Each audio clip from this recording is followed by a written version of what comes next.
నమస్తే అండి, నేను రజా. తిరుమల తిరుపతి దేవస్థానానికి ఎందుకు వెళ్తాం? ఎందుకంటే మనల్ని ఆ భగవంతుడు బాగా చూసుకున్నాడనో, లేదంటే మనకి ఏమైనా కోరికలు ఉంటే ఆ కోరికలు తీరాలనో, లేదంటే కోరికలు తీరిపోయిన తర్వాత నేను ఏదైనా మొక్కులుంటే ఆ మొక్కులు చెల్లించుకోవాలని చెప్పేసి భగవద్ దర్శనానికి వెళ్తారు. కానీ ఏంటో అర్థం కావట్లేదు, ఈ తిరుమల తిరుపతి దేవస్థానానికి వెళ్ళే దారిలో అనేక సందర్భాల్లో చాలా యాక్సిడెంట్లు జరుగుతున్నాయి అన్నమాట. మరి ముఖ్యంగా ఘాట్ రోడ్లో. సో ఈ ఘాట్ రోడ్లో మరి ఎందుకు యాక్సిడెంట్లు జరుగుతున్నాయో, మరి స్పీడ్ లిమిట్స్ ఏమైనా పెట్టట్లేదు, లేదంటే అక్కడ ఏమైనా ఇబ్బందులు ఉన్నాయి. రోడ్డు చూస్తాకి చాలా బాగుంది, బార్కెట్లు బాగుంటున్నాయి, అన్నీ బాగానే ఉంటున్నాయి. కానీ ఓవర్ స్పీడ్ అవుతుందా, లేదంటే ఓవర్ జనాభా దాంట్లో వాళ్ళు ఏదైతే వాళ్ళ వెహికల్స్ ఉంటే ఆ వెహికల్స్లో తీసుకెళ్తున్నారేమో అర్థం కావట్లేదు.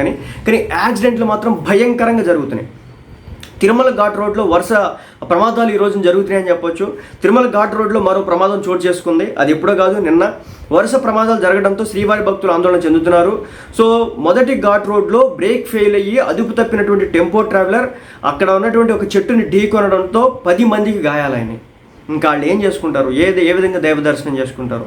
సో మనందరికి కూడా జరిగింది. లాస్ట్ టైం తొక్కిస్లాట్ జరిగింది, ఆ తర్వాత అంతకుముందు లడ్డు ఇష్యూ, ఆ తర్వాత ఇప్పుడు రీసెంట్గా గోవులు చనిపోయినాయి అని చెప్పేసి ఈ మధ్య కాలంలోనే మళ్ళీ వరుసపెట్టి ఈ ఘాట్ రోడ్లో వరుసపెట్టి ప్రమాదాలు. మొన్న కూడా ఒక టెంపో వెహికల్ ఏదైతే ఉందో అది వెళ్ళి చెట్టును గుద్దితే ఒక 10 మంది చాలా ఇబ్బందులకు గురైనారు, సో గాయాల పాలైనారు అని చెప్పేసి తెలిసింది. అయితే ఈ టెంపో ఏదైతే ఉందో ఇది చెట్టుని గుద్దిన తర్వాత ఇంకో యాక్సిడెంట్ జరిగిందన్నమాట. అది 20వ తారీఖున. అదేంటంటే టెంపో వచ్చి గుద్దింది ఏంటంటే 19వ తారీఖున, టెంపో ట్రావెలర్ గుద్దింది 19వ తారీఖున, ఏప్రిల్ 19వ తారీఖున శనివారం రాత్రి మొదటి ఘాట్ రోడ్లో బ్రేక్ ఫెయిల్ అయ్యి అదుపు తప్పినటువంటి టెంపో ట్రావెలర్ చెట్టుని ఢీకోవడంతో 10 మందికి గాయాలైనవి. ఈ ఘటన నుంచి తేరుకోకముందే ఆదివారం ఏప్రిల్ అంటే 20వ తారీఖున ఉదయం 2వ ఘాట్ రోడ్లో కారు దగ్ధమైంది. మరో ప్రమాదంలో ఘాట్ రోడ్లో అదుపు తప్పినటువంటి కారు రక్షణ గోడను ఢీకొంది.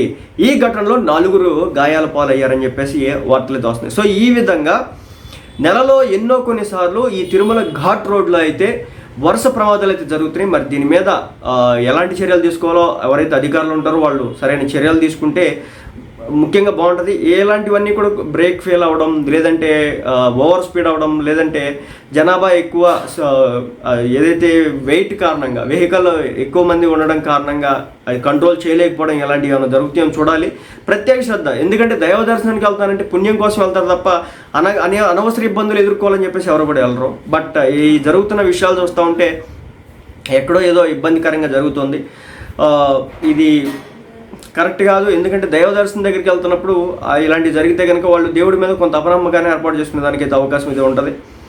కాబట్టి అధికారులు ఈ విషయంలో మరి ఎలాంటి జాగ్రత్తలు తీసుకుంటారో చూడాలి. ఎందుకంటే భక్తులు అక్కడికి వచ్చేది దైవ దర్శనానికి, అలాంటి వ్యక్తులకి ఇలాంటివి జరిగితే కనుక శుభం కాదు కదా.